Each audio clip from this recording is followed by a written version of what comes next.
So now let's see how we can work around with paper towel effect inside of GIMP. So in order to work around with the paper towel effect, first of all, you need to go around onto the filters menu. Then you need to go around over here onto map right here, and over here you can see that paper towel is an option.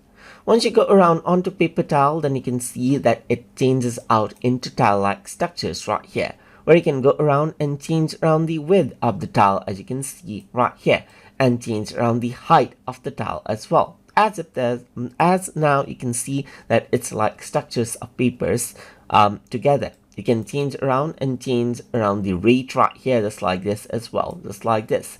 And you can also go around and wrap around, as you can see right here. So you can go around and change around this style, as you can see.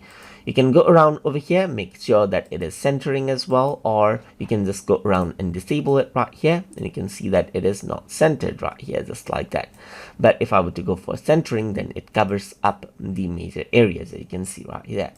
So if I were to go around onto background type, you can make it transparent right here. You can go for image right here itself as well, or inverted image, as you can see right here, or you can go for color as well, as you can see right here.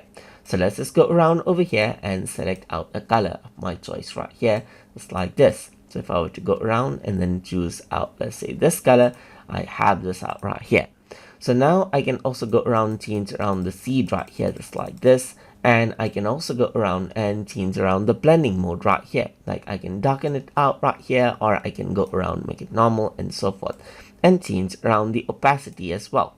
So this is what you have, and you can see the before and after by changing around the preview. And you can also work around with the split view, as you can see right here. So this is what you have, as you can see. And if I were to go around and press OK, then this is the paper towel that you have right here.